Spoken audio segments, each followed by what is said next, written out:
are the questions that the group will answer. So group 2 and 6.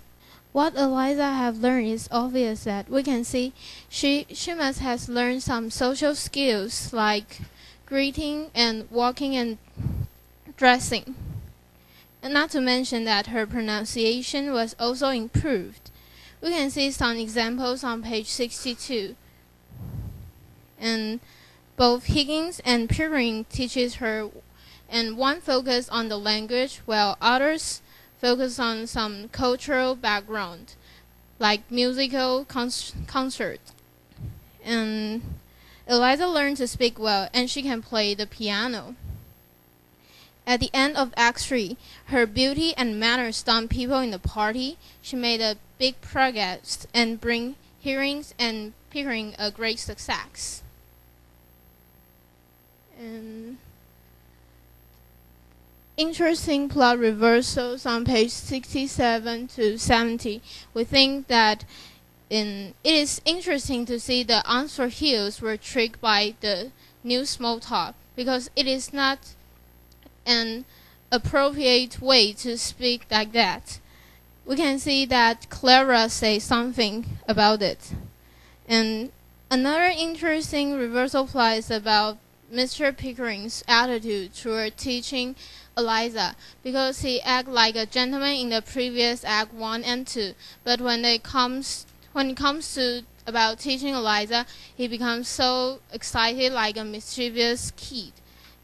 And this is what we think about interesting in some Victorian times manner. About the small talk. Okay. We can see from Clara, but I changed some of the words, that it is not an appropriate for people to give emphasis to things that are not in themselves. And it was also awkward for people to talk too formal like what Eliza did when they talk about the weather. She's just like a weather report man. And she also used slang on page 63. And it is not well-mannered, like she said. They done her in and not bloody like that. And some other Victorian manners we think is about dressing, because Mrs. Higgins has her own taste, and it is like noble. And a lot of people at that time have their own dressmaker. And it is good for a fair lady to have well-dressed and good speaking skills, so they can enter the marriage market. Just now, Karen talked about the use of slang. Just an anecdote for your reference. I read from one book that the first time when Pygmalion was performed, her expression, not but likely, was banned. Actually, a shock to the audience, and they almost wanted to ban it, to strike out that line, nobody like it, because it's too coarse for the general audience. Okay, so that's something interesting about the language. It is so inappropriate that it was shocking to the audience then. But Clara, they can pick it up as something fashionable, something trendy, and that shows how following the trends, being trendy, was something to do for the people in that society. And Clara even said that the small talk does not need to mean anything. It just sound great, and that's okay. So that's one thing about the superficiality of the whole society. The other thing, like the embassy party, I think a lot of ironies, like the way the English people cannot speak proper English, and the way they look up to princess, maybe a little bit like us today. Although we tend to gossip about the royal families. But at that time, they looked up to the royal family, but they allowed the mixture of blood, the mixture of different people of different class backgrounds in the royal family. So that's another thing that's kind of interesting about the issue of class. Besides the fact that I think what proves Eliza to be a first a lady, and then a duchess, and then a princess, all of those signs show how class distinction no longer hold. They are no longer valid. The signs are becoming changeable. No longer fixed signs about the different classes. Yeah. Okay. The second group. Does any one of you want to talk more about the Victorian manners? Just remember that Victorian society was characterized, especially early and mid-Victorian society, was characterized for being moralistic, being earnest, and being all serious about different duties, like family duties, social duties, etc. Okay, and that's why late Victorian society kind of rebelled against it. And Clara would laugh at all those Victorian prudery.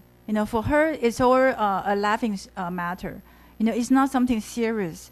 But in mid-Victorian society or early Victorian society, the issue of honesty and the morality are really serious ones. Yeah.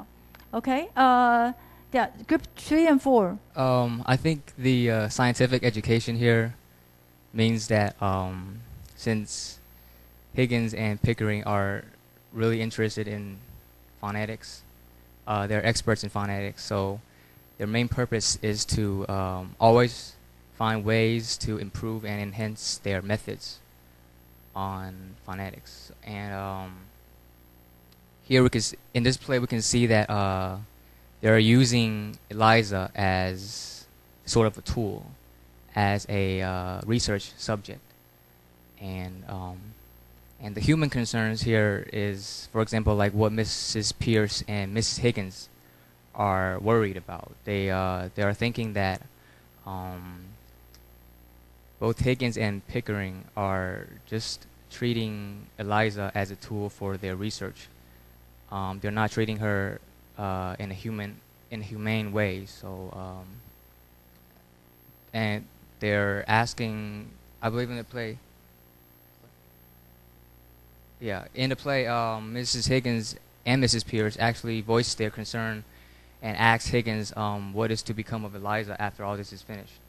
But Higgins and Pickering doesn't take heed of what Mrs. Higgins and Mrs. Pierce are trying to say. A few examples from Act 2 is on page 35. Here it says, Mrs.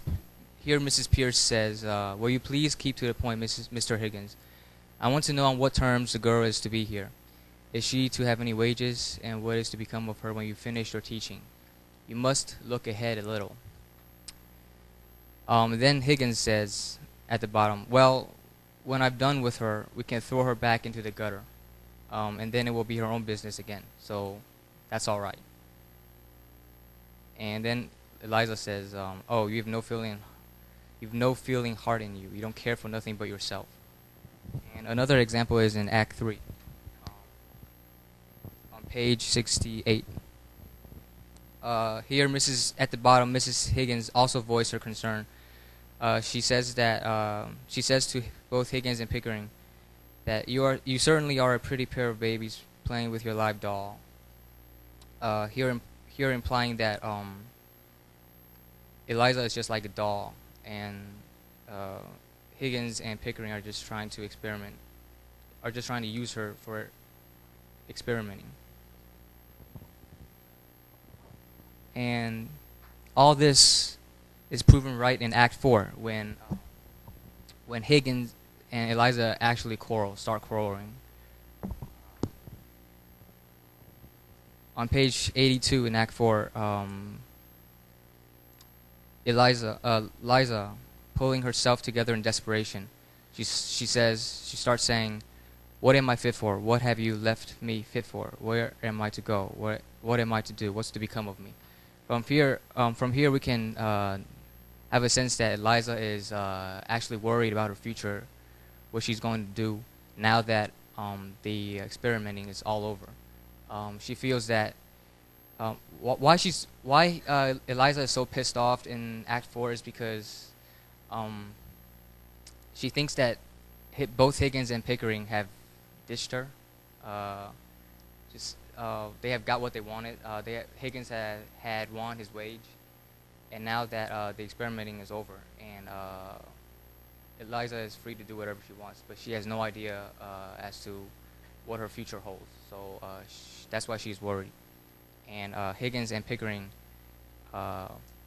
in a sense, they went unnoticed about Eliza's feelings. So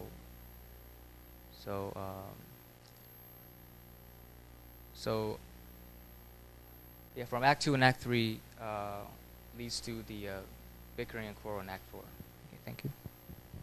And the consequences on page 79. They're such fools that they think style comes by nature to people in their position. And we learned that styles, especially in this play, the accent can be imitated.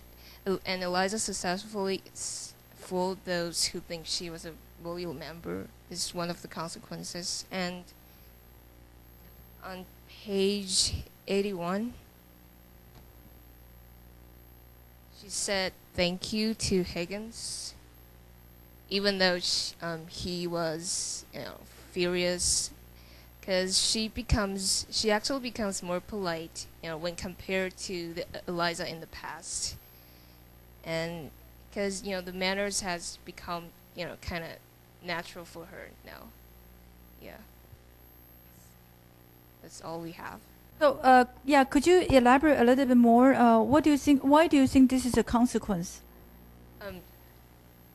Consequence, because it's a positive consequence. Positive consequence. That Eliza learned the style.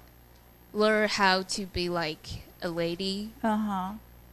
Because I think I see this as Higgins' success.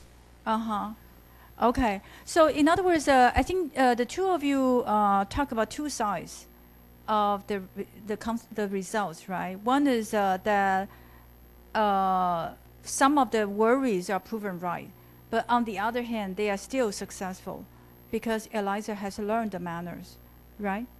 Okay. Group 1 and 5. Okay. How does the fight between Higgins and Eliza end in Act 4? The fight between them started because Higgins and Pickering is after the party, Higgins and Pickering is talking about sharing about their victory, but and they ignore Eliza's inside feeling, and so Eliza kind of felt that what will become of her, and so she was kind of upset and filled with anger and frustration, I think. In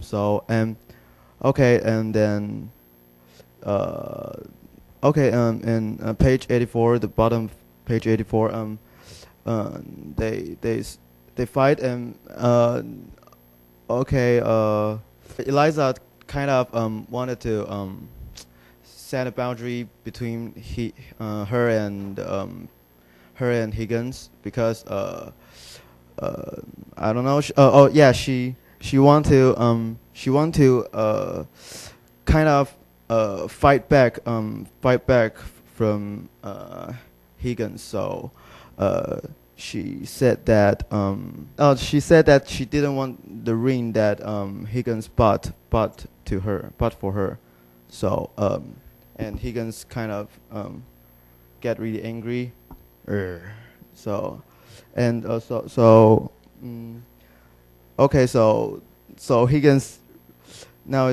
is really upset, and Eliza is happy. Yeah. Okay, so the end is that Higgins was really furious. So he just got out the room, and Eliza was in a really bad mood. And after Eliza handed back the ring to Higgins, and Higgins threw it into the fireplace. But after Higgins got out of the room, Eliza, in page 85, Eliza goes down on her knees on the hot front to look for the ring, and then she went back to her room in a tearing rage. Okay, then the final ending of this fight is that Eliza is really she didn't get she didn't get what she wants, and she thinks that Higgins remained the same attitude toward her, although Eliza tries to tell him that she's really she thinks it's really unfair that Higgins treated her like just a tool. So she determined to get out of Higgins' house. So in page 85, it's like a determination for her. Is said that she goes to the wardrobe, opens it, and pulls out a walking dress, a hat, and a pair of shoes. That means that she's just going to walk out and will never come back. And then and she makes for the door. Every movement expresses her furious resolution. So in this point, Eliza thinks that she made a decision to get out of all these things that she didn't want it to be. So I think this is the end of their fight. Okay. The second question is that, what does Eliza want? After all her effort she made for the embassy party, she really wants some appreciation from Higgins, and she wants to be valued and respected instead of being ignored. I think Higgins' attention may mean a lot to her. However, Higgins only focuses on his own success and doesn't notice that Eliza's feeling is wounded. So I think at this point, Higgins is not able to come to terms with her.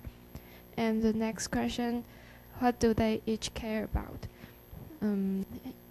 I think that Eliza cares about her future. She keeps wondering that what is going to become of her after Higgins no longer takes her in, and she wants Higgins to maybe keep her in his house or something. But Higgins cares about his own achievement, that he turns Eliza from a gutter snake into a duchess. Okay, I'll be answering the where are the turning points in their dialogue and are there signs of affection? Okay, I listed 3 turning points, major turning point here.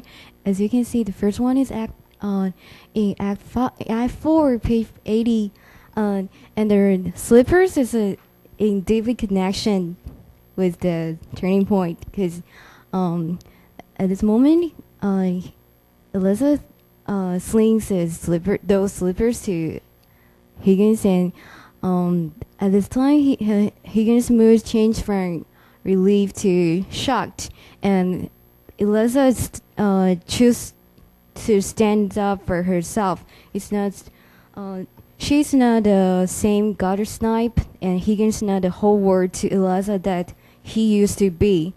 Okay, and the second turning point is Act 4, page 83. those triggers are like clothes, jewels, and the ring. Okay, so Higgins wants to go back to his room, but Eliza doesn't want to stop.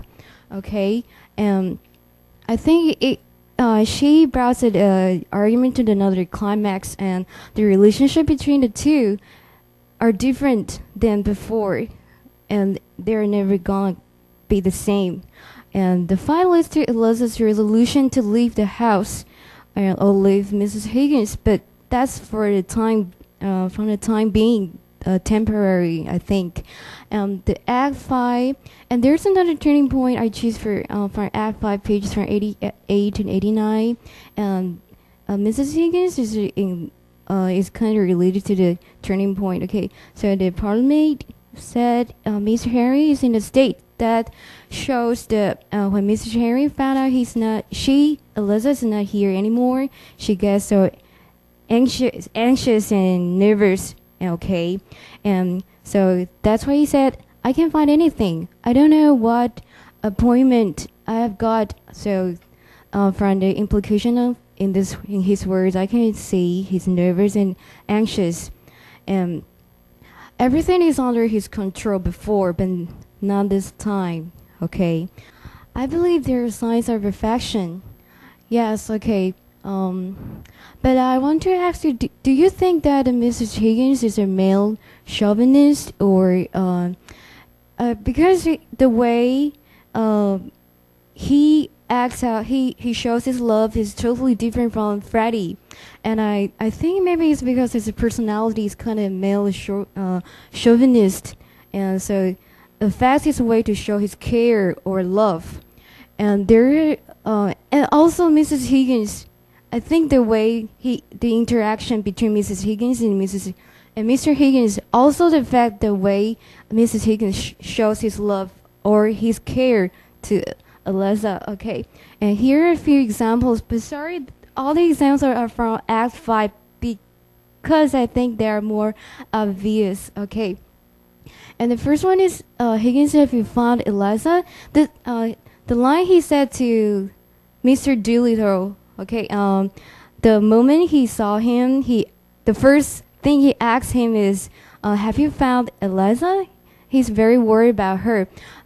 And the number 2 is get up and, the moment he found Eliza was actually in Mrs. Higgins' house, he asked her to get up and come home and don't be a fool. He shows he wants her to come back. Okay, and Higgins, I can turn your souls. And here you can see the lines in the movies we saw previously. Okay, and number 4, I noticed that this is from Eliza's standpoint. I noticed that you don't notice me. Maybe she wants to catch his attention, but she thought he didn't notice her at all. And number 5, what am I to come back for? Maybe she wants to let Higgins know that she comes back for him in some ways. Okay, so the last one, even Eliza decides to leave in Act 5, but she still wants to mention she still cares about him and said the things you have to do and the ties and the something you need to wear. Okay, and where you have to do. Okay, so this is our good report.